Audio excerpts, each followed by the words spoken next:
Hola a todos, bienvenidos a la clase de hoy. Soy el doctor César Ferreira y vamos a hablar sobre shock. Vamos a ver sus características de presentación, sobre todo en el paciente politraumatizado, y las medidas enfocadas a lo que es el tratamiento prehospitalario. Al shock lo podemos definir como ese estado circulatorio anormal, patológico, que determina una inadecuada oxigenación y perfusión de los órganos y tejidos que lleva a una falla multiorgánica que es potencialmente mortal. Vamos a ver que los pilares de tratamiento en esta entidad buscan revertir las alteraciones fisiopatológicas y las medidas prehospitalarias apuntan sobre todo a cohibir los sangrados siempre que sea posible. Cuando hablamos de shock en paciente politraumatizado, hablamos de shock hipovolémico, es la principal causa de shock en trauma. El- la disminución de volumen sanguíneo como resultado de hemorragia internas o externas es una entidad que puede ser prevenible. La causa de muerte prevenible más importante en trauma es esta situación, ya que van a ver que hay ciertas medidas y maniobras que podemos realizar que pueden mantener al paciente en una situación estable hasta llegar a un centro asistencial de mayor nivel. Otras formas de shock en el paciente traumatizado son el cardiogénico, el obstructivo por tamponamiento o neumotórax y el distributivo de tipo neurogénico o tóxico. Al shock hipovolémico lo podemos clasificar en dos grandes grupos, el shock compensado y el shock descompensado. En el shock compensado hay pocas alteraciones, ya que hay una pérdida sanguínea menor a 750 o entre 750 y 500 mililitros, lo que involucra una pérdida de sangre menor al 15 o entre el 15 al 30% del volumen total.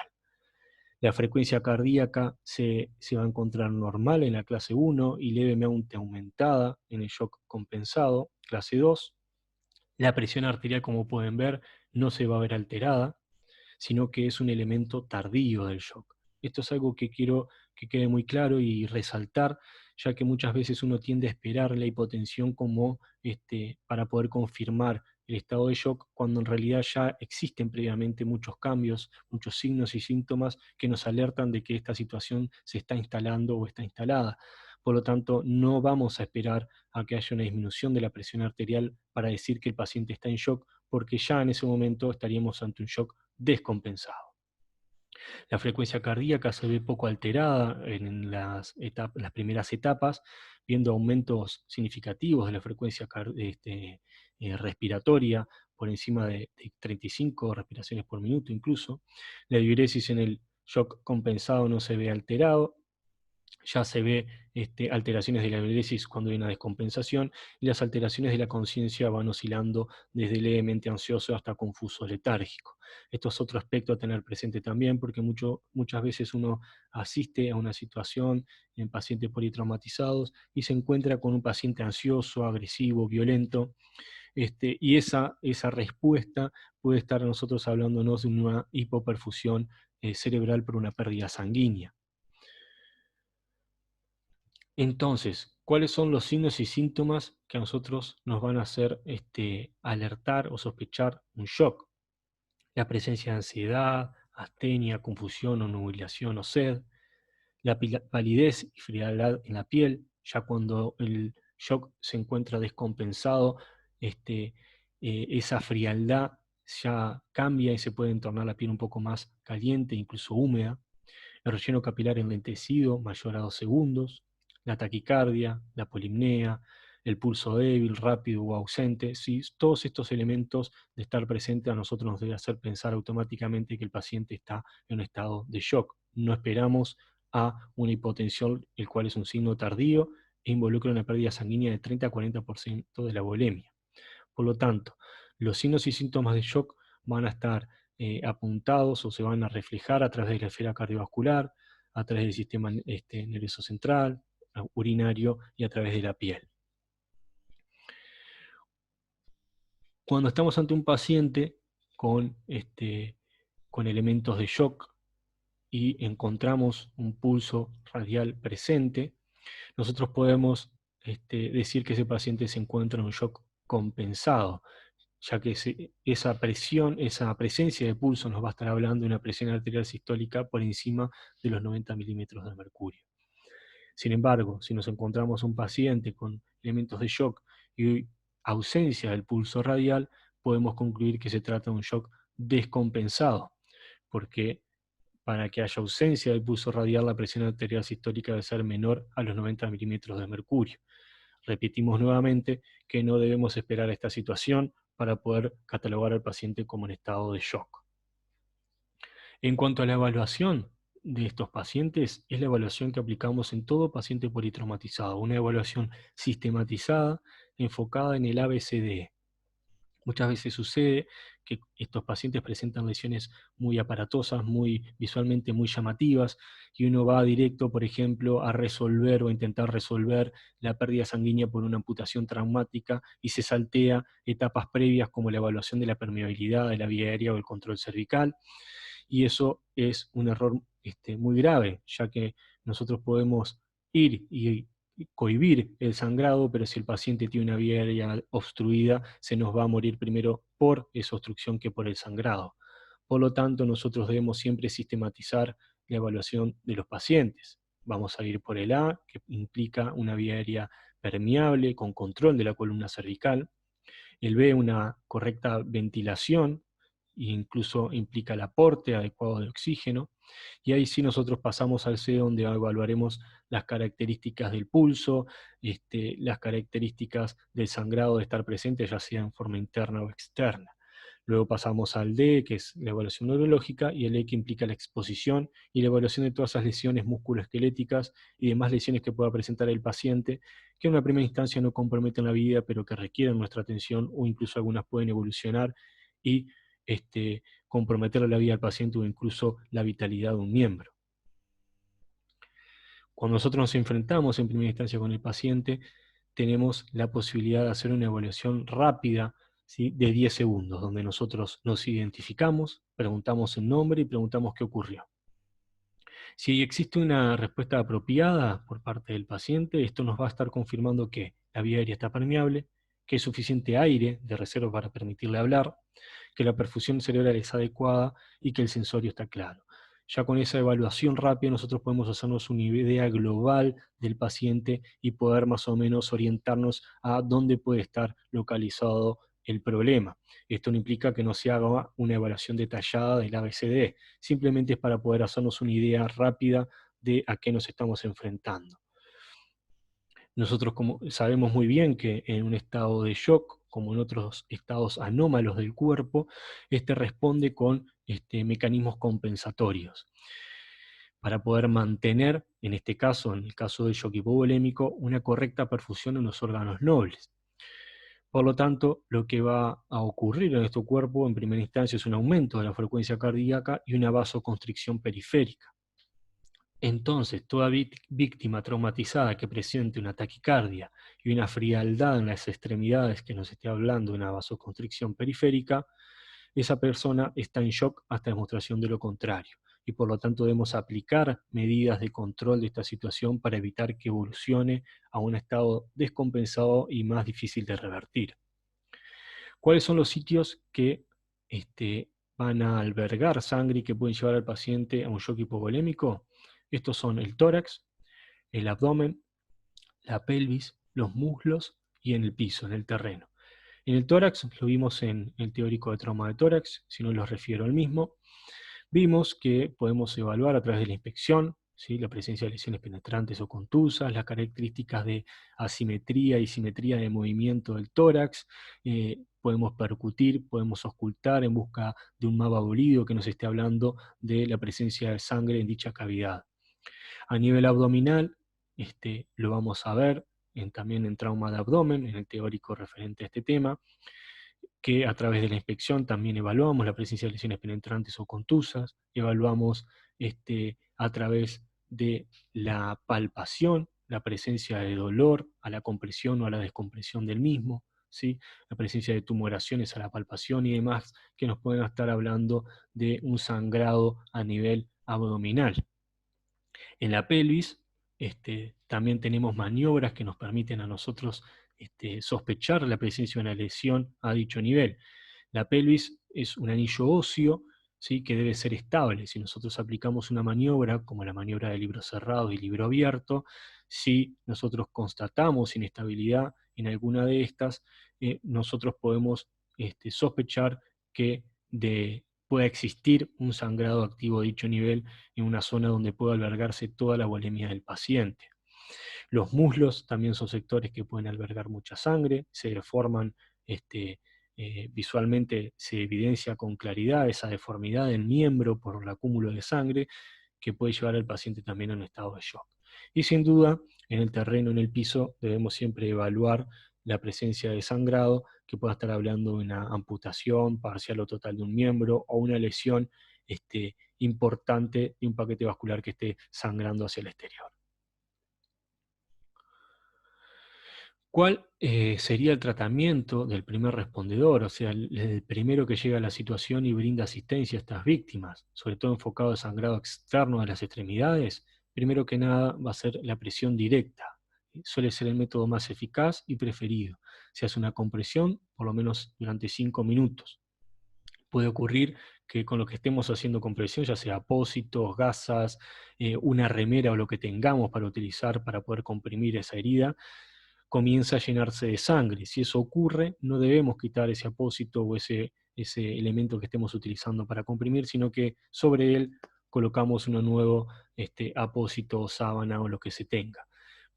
Y comprimir por lo menos durante 5 minutos. También se pueden aplicar vendajes, pero tener presentes que estos son menos eficaz que la presión directa, sobre todo porque el vendaje absorbe la sangre sin detener el sangrado, pudiendo ocultar un sangrado mantenido. Los vendajes pueden ser útiles una vez que nosotros realizamos la presión por 5 minutos y el sangrado está cohibido. El vendaje con ligera presión sobre esos apósitos que utilizamos ayudan a mantener la herida sin sangrado activo. La elevación de la extremidad cuando es posible también puede ser eficaz y de ayuda, y tener en cuenta que el pinzamiento de la herida nunca debe ser realizado.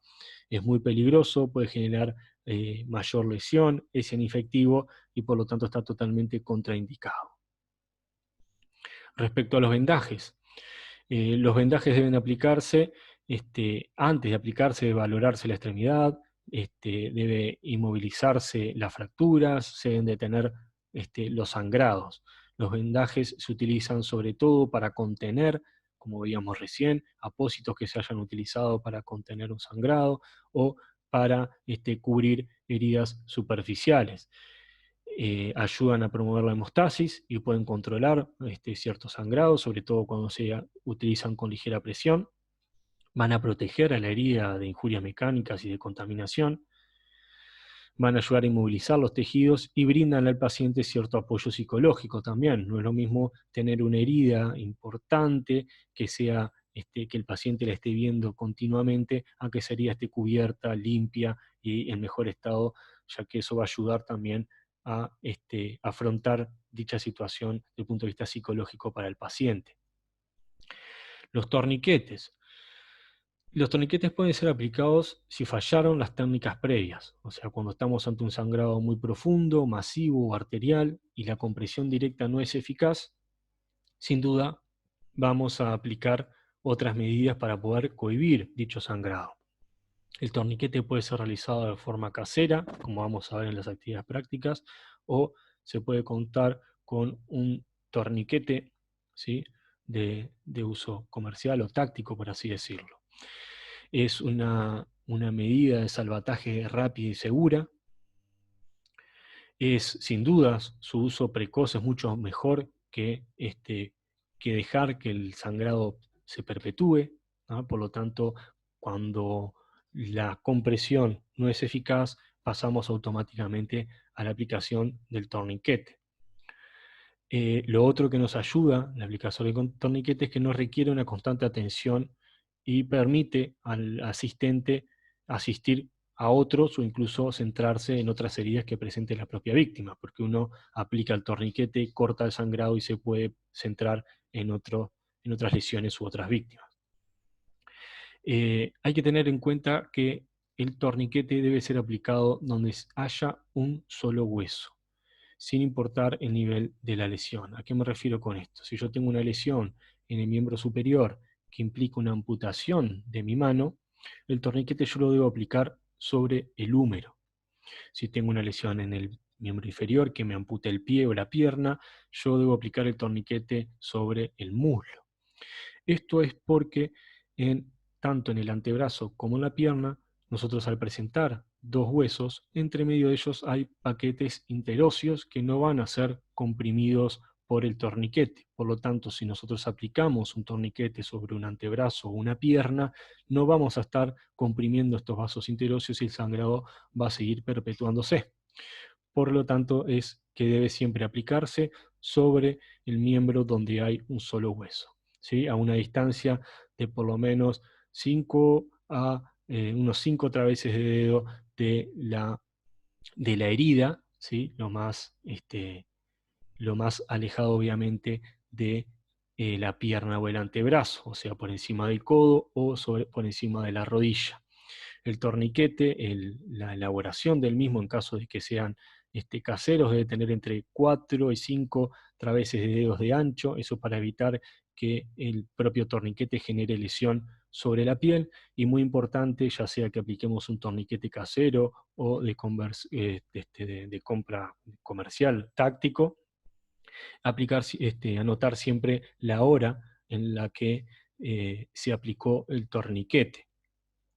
Esto es porque más allá de las 6 horas, ¿sí? Una vez pasadas las 6 horas, se instala la necrosis en la extremidad, más allá del torniquete, y eso es una lesión que ya no tiene vuelta atrás. Sin duda, ya a partir de las 2 horas comienzan a verse alteraciones musculares y nerviosas, pero muchas de estas son reversibles.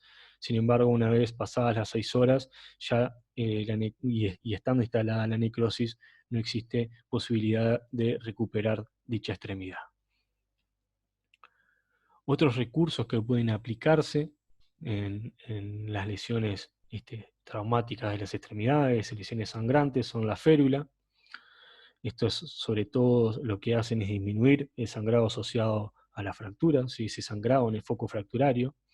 Tenemos también los pantalones anti-shock que presentan un sistema de manómetros de presión que permiten cortar el sangrado a diferentes niveles de las extremidades, ¿sí? Hay diferentes tipos de estos pantalones.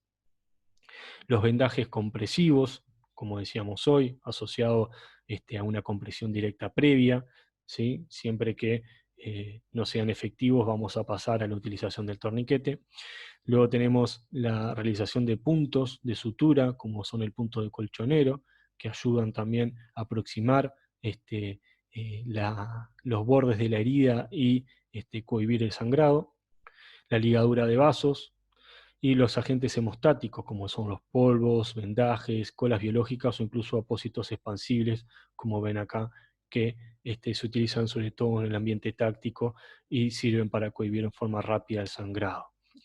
La ligadura de vasos, tengan en cuenta que nunca lo vamos a hacer a ciegas. Esto se utiliza y se hace sobre todo, por ejemplo, cuando estamos ante una amputación traumática y vemos el vaso arterial sangrando y es evidente por dónde está haciendo la pérdida. Se puede clampear, si se tiene el material adecuado, la arteria de dicho nivel, además de aplicar las demás medidas que veníamos viendo.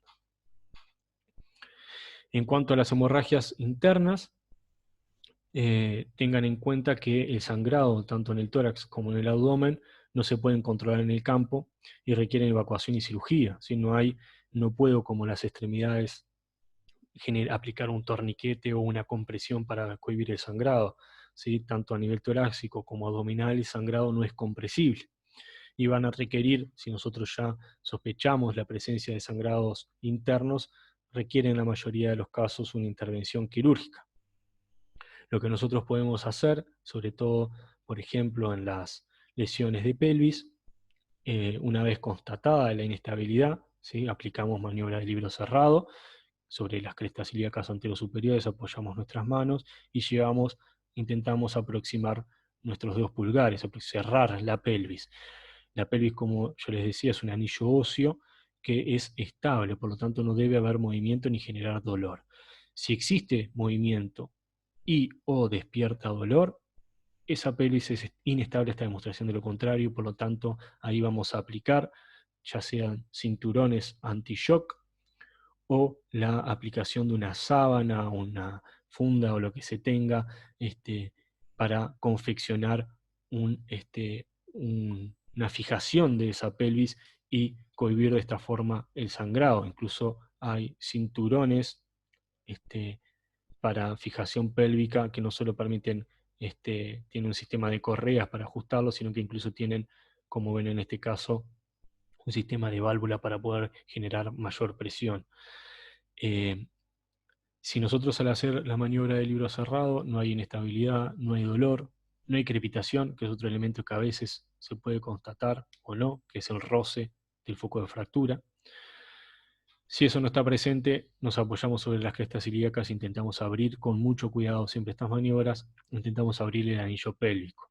Si notamos ya con la mínima inestabilidad que notemos o el paciente refiere dolor, paramos la maniobra, consideramos que la pelvis está inestable, que hay una lesión y por lo tanto colocamos un cinturón anti-shock o confeccionamos uno. Esto es dado a que los vasos ilíacos, vasos ciliares, los vasos ilíacos están en muy estrecha relación con las estructuras óseas y cualquier fractura, lesión o incluso disyunciones de la pelvis pueden llevar a compromisos de estas estructuras vasculares y la pelvis puede llegar a albergar toda la volemia de la víctima. En cuanto al manejo inicial del shock, sin duda toda reposición de fluidos debe ser acompañada del control de sangrado. Si nosotros durante el C vamos a colocar vías venosas de grueso calibre en ambos miembros superiores, vamos a comenzar a infundir líquidos para tratar de contrarrestar esta situación o mantenerlo al paciente en estado estable hasta llegar a un centro asistencial, pero esto obviamente debe ir acompañado del control de sangrados, como veníamos viendo hasta ahora. O sea que tanto el diagnóstico como el tratamiento deben ser realizados de forma simultánea. Al mismo tiempo que yo estoy evidenciando la presencia del sangrado, debo aplicar una maniobra sobre ella. Sin duda, en el ámbito prehospitalario, el objetivo primero no es resolver la causa, sino evitar su progresión. Yo no voy a intentar resolver el sangrado, para eso requiero, como bien les decía en la mayoría de los casos, un tratamiento quirúrgico y un equipo entrenado para esto. Yo lo que voy a hacer es evitar que esto avance, progrese y termine, por ejemplo, un shock descompensado con la muerte del paciente. Entonces, la resucitación con fluidos, ¿cuál va a ser el objetivo? Mantener una adecuada perfusión. La resucitación de rutina habitualmente es agresiva, aplicándose 2 litros de cristaloides a través de 2 gruesas vías venosas, o sea, una infusión continua de líquido. Este tipo de reanimación no es apropiada en estos pacientes, ya que pueden aumentar la presencia de sangrado. Ese sangrado puede verse aumentado por aumento de la presión o por dilución incluso de los factores de coagulación. Por lo tanto, no es aconsejable iniciar con una reposición agresiva, pasándole al paciente 2 litros de líquido de suero en poco tiempo. Lo que nosotros vamos a intentar o apuntamos en estos pacientes es o una reposición controlada o equilibrada o una reposición hipotensiva. Lo que vamos a buscar es alcanzar y mantener una adecuada perfusión antes de lograr el control definitivo de la hemorragia. O sea, el control definitivo de la hemorragia se va a lograr en el ámbito hospitalario. Estas circunstancias, en estas circunstancias una presión arterial menor a la normal puede ser aceptable. O sea, si nosotros mantenemos al paciente en un estado estable, puede llegar a tener una presión arterial baja, pero con el paciente hemodinámicamente estable puede ser suficiente como para llegar a un centro asistencial y brindar un tratamiento efectivo sobre el sangrado, como bien les decía, a través de, por ejemplo, intervención quirúrgica. Por lo tanto, la resucitación controlada va a tener como objetivo la recuperación de la conciencia, la recuperación del pulso radial y mantener una presión arterial sistólica en torno a los 90 a 100 milímetros de mercurio. Por lo tanto, si nosotros nos encontramos ante un paciente en shock, que está inconsciente, con pulso radial ausente, presión baja, y nosotros comenzamos a transfundir cristaloides, a transfundir volúmenes de líquido, y vemos que comienza a recuperar la conciencia, el pulso comienza a ser perceptible y la presión aumenta, ya podemos decir que está teniendo una buena respuesta al, al estado de shock. Sin duda la resucitación con fluidos no es sustituto del tratamiento quirúrgico definitivo, ¿sí? Es un intento, como les decía, mantener al paciente estable, muy grave, hasta que llegue a un centro asistencial, o sea, esos pacientes muy graves con pérdidas importantes de volumen, tratar de mantenerlo en un estado estable para poder llegar a un centro asistencial. La reanimación equilibrada va a constar de la colocación, como en todo paciente politraumatizado, de dos vías venosas periféricas de grueso calibre. Si es que les puse una imagen para que vean, cuanto más baja sea el valor, más grueso es el AVOCAT, esto se mide en gauge, ¿sí? Por lo tanto un 14G o un 16G son los que se utilizan en pacientes politraumatizados, ya que permiten por su mayor diámetro una transfusión de volumen más grande. En la reanimación equilibrada se inicia con 1 litro de cristaloide y se va evaluando respuesta. En la reanimación hipotensiva, pacientes muy graves, se van a iniciar con bolos de 250 mililitros de cristaloides y se va a evaluar la respuesta. Se van haciendo bolos de 250 para evitar ese aumento excesivo de la volemia, ese lavado de los factores de coagulación, y vamos manteniendo la presión baja pero estable, y viendo cómo el paciente responde a esos bolos fraccionados de cristaloides, apuntando a una presión arterial sistólica de 90. Cuando no es posible la realización de vías venosas periféricas, contamos siempre con la posibilidad de realización de vías intraóseas que permiten también la infusión de grandes volúmenes de líquido. Y en los casos que se cuente con el material y el equipo entrenado para ello, la realización de una vía venosa central puede ser la alternativa de un acceso para infundir volumen de líquido. Entonces, aquí está lo que yo les decía de la respuesta que puede tener el paciente ante la infusión de cristaloides. Puede tener una respuesta rápida, con una normalización de los signos vitales, con una necesidad muy baja de nuevas infusiones, prácticamente baja también la necesidad de volúmenes de sangre, y también la posibilidad de cirugía es baja. Ya cuando la respuesta es transitoria o no hay respuesta, se necesita mantener al paciente con infusiones continuas de cristaloides, va a necesitar, sobre todo cuando no existe respuesta, una reposición inmediata de elementos formes de la sangre, o sea, de transfusiones sanguíneas, y una alta probabilidad de intervención quirúrgica para resolver la situación que se está generando.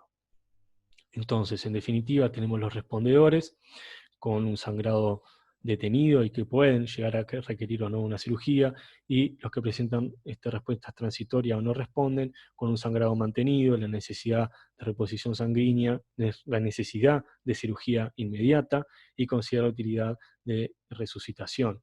Eso apunta a que en una situación con múltiples víctimas, ¿sí? O una situación ante un evento adverso, y que el paciente por esta pérdida importante de volumen entre en un paro, la posibilidad de una resucitación, de una reanimación, se va a evaluar según la situación táctica, según la situación del momento y la seguridad de, de la escena, digamos, si realmente se puede o no aplicar una maniobra que lleva tiempo, ¿sí? Y eso no conlleva un riesgo tanto para el equipo como para el resto de las víctimas. Tener en cuenta que la no respuesta a la infusión de fluidos, y que a nosotros nos va a catalogar al paciente como un paciente que requiere la necesidad de una cirugía inmediata, es algo que debemos tener presentes, por ejemplo, en el momento de decidir el traslado de un paciente a un centro asistencial. Si nosotros tenemos dos víctimas, por ejemplo, las dos con sangrados internos, y una responde de forma favorable a la reposición con fluidos y la otra no, sin duda esta última va a ser la primera que nosotros vamos a tener que trasladar al centro asistencial que cuente con cirujano de guardia, ya que requiere una intervención quirúrgica en forma inmediata. Hay que evitar en estos pacientes, en los pacientes politraumatizados, las coagulopatías, las cuales son es una entidad multifactorial. Hay una coagulación anormal por activación de los sistemas de coagulación y fibrinolisis de tipo coagulación intravascular diseminada. También está el síndrome de transfusión masiva, como hablábamos hoy, la dilución de los factores de coagulación y las plaquetas. Por lo tanto, la importancia de lo que les venía diciendo, usar cristaloides de forma controlada y limitada. Y a esto se suma la presencia de hipotermia, ¿sí? Que estos pacientes, sobre todo los que presentan trauma cefalocraniano, tienden con mucha facilidad a la hipotermia y la acidosis. En la hipotermia nosotros debemos tener cuidado al momento de infundir cristaloides, tratar de hacerlos cristaloides que estén tibios. En el ámbito austero una forma de calentar los sueros es colocárselos contra el cuerpo, por debajo de la ropa, mientras asistimos a la víctima, y al momento de transfundir esos cristaloides ya están a una temperatura que es equiparable a la de nuestro cuerpo. Esta coagulopatía que presentan los pacientes politraumatizados de origen multifactorial forma parte de la denominada tríada de la muerte, dada por acidosis, hipotermia y coagulopatía. Entonces, ¿qué recursos terapéuticos tenemos o podemos tener para la reposición de volumen? Tenemos los cristaloides, los coloides, tenemos la sangre y sustitutos de sangre. Los cristaloides son soluciones que contienen agua, electrolitos y o azúcares en diferentes proporciones, y en relación al plasma pueden ser hipotónicos, isotónicos o hipertónicos. La capacidad de estas sustancias para expandir el volumen viene dada por la concentración de sodio, que es el factor que determina un gradiente osmótico entre el intracelular y el extracelular. Los coloides los podemos dividir en sintéticos, donde tenemos las gelatinas, los almidones y los dextranos, y naturales, donde entra la albúmina. Ahora vamos a ver que no se recomienda la utilización de los coloides sintéticos en pacientes críticos, ya que se asocia a aumento de la mortalidad. Pero en definitiva tenemos cristaloides, coloides, sangres y sustitutos de sangre. Entonces, dentro de los cristaloides tenemos soluciones isotónicas, como el cloruro de sodio 9%, suero Ringer lactato, las soluciones hipertónicas, como el cloruro de sodio, con diferentes tipos de porcentaje de concentración. Luego tenemos los coloides, los naturales, como la albúmina, y los sintéticos no proteicos, como los dextranos, los starch y los pentastarch. Y recalcarles nuevamente que estos últimos, los no proteicos, están prácticamente en desuso, no se recomienda su utilización en pacientes muy graves, ya que se asocian a complicaciones graves como pueden ser las fallas renales. En cuanto a los cristaloides isotónicos, o sea, con una osmolaridad similar a la del plasma, estos difunden rápidamente el extracelular, son baratos, están generalmente disponibles. En los adultos, como veníamos viendo, vamos a hacer una reposición intravenosa en forma de bolo, que va a ser equilibrada, iniciando con 1 litro, o hipotensiva, iniciando con 250 mililitros, y según respuesta se va ajustando, siempre manteniendo una presión arterial sistólica en torno a los 90 o mayor. En los niños se van a utilizar 20 centímetros cúbicos kilo, y se repite en caso de que sea necesario. En cuanto a los cristaloides, el Ringer lactato es el que se asocia a un menor desarrollo de acidosis metabólica, y por lo tanto se suele utilizar o es de preferencia respecto al suero salino. Y tener en cuenta que también el Ringer lactato es de elección para iniciar la reanimación en pacientes críticos. En cuanto a los cristaloides hipertónicos, son hiperosmóticos, atraen el líquido del espacio intravascular desde el intersticio al intracelular, mejoran la contractilidad miocárdica y los niveles de catecolaminas, generan vasodilatación periférica, mejoran la vasoconstricción refleja mediada por el vago, y disminuyen la presión craneana. En cuanto a los coloides, presentan un mayor peso molecular, permanecen más tiempo en el plasma, son más caros, Tienen efectos adversos, sobre todo se asocian con aumento de la mortalidad en pacientes críticos, sobre todo los coloides sintéticos, como yo les decía, por ese compromiso renal que pueden presentar. Los coloides tienen la peculiaridad de producir efectos hemodinámicos mucho más rápidos y sostenidos que los cristaloides, que va a depender obviamente mucho del contexto clínico del paciente. La albúmina, que es la de origen natural y la que se recomienda utilizar en algunos casos, en los casos de pacientes críticos, genera una regulación de la presión coloidosmótica, favorecen el transporte plasmático de fármacos, como por ejemplo antibióticos, y ahí entra la ceftriaxona. Antibióticos como este requieren de la presencia de albúmina para su transporte, y puede ser ineficaz cuando hay pérdidas muy importantes de volúmenes de sangre.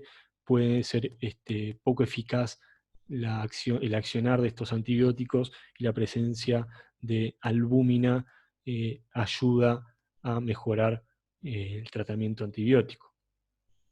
Presentan además capacidad antioxidante y una modulación del óxido nítrico. Lo que sí se debe tener presente es que no se deben utilizar la albúmina en pacientes con trauma cerebral por alteraciones de la presión intracraneana. En cuanto a la reposición de sangre, la reposición tener presente que debe administrarse en todo paciente que haya perdido un 30-40% de su volemia, en aquellos pacientes que tienen un sangrado menor, pero ese sangrado es mantenido durante mucho tiempo, y tener presente que probablemente no es esencial la transfusión de sangre, a menos que la hemoglobina baje por debajo de los 7 gramos por decilitro. En cuanto a las transfusiones de sangre, tener presente también el concepto de transfusión masiva, que es la transfusión de más de 10 unidades de glóbulos rojos empaquetados en menos de 24 horas, o transfusión total de volemia en términos de 24 horas. Esto va a generar una dilución de los factores de coagulación y plaquetas, algo similar a lo que veníamos hablando de los cristaloides. Puede llevar al paciente a una acidosis, a una hipotermia y a una hipocalcemia, que puede desestructurar al paciente desde el punto de vista metabólico y empeorar aún más la situación en la que se encuentra. El objetivo final del tratamiento prehospitalario en shock es cohibir el sangrado y mantener a la víctima hemodinámicamente estable hasta la llegada a un centro asistencial. Ese es el concepto más importante que debemos tener presente.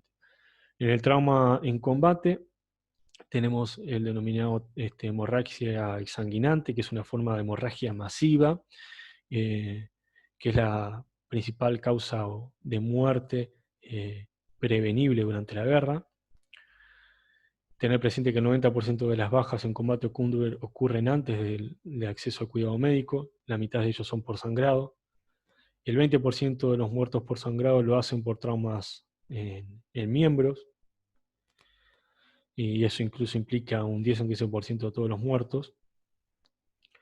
Y las bajas de combate en shock deben ser asumidas como de origen hemorrágico hasta demostración de lo contrario. Ocurre lo mismo que en el paciente politraumatizado. Cuando estamos en una situación de combate, una situación con fuego enemigo, debemos tener presente, como en toda otra situación adversa, primero que nada la seguridad. Debemos tratar de quitar al herido de la línea de fuego para prevenir nuevos daños. Debemos aplicar medidas de salvataje, como la utilización del torniquete. Sin duda no poner en riesgo a la víctima, y asimismo con tratamientos innecesarios. En estas situaciones muchas veces se cuenta con personal armado que incluso debe mantener el fuego, el combate, para asegurar nuestra salida con la víctima de esa situación. Y como un consejo que siempre se da en estas situaciones, mantener la cabeza baja, siempre estar al resguardo o encubierto para evitar cualquier potencial lesión.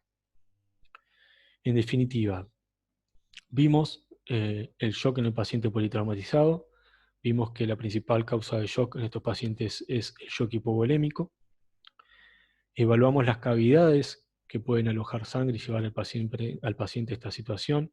Vimos los diferentes tipos de respuesta, los diferentes tipos de shock también, el descompensado, y el compensado.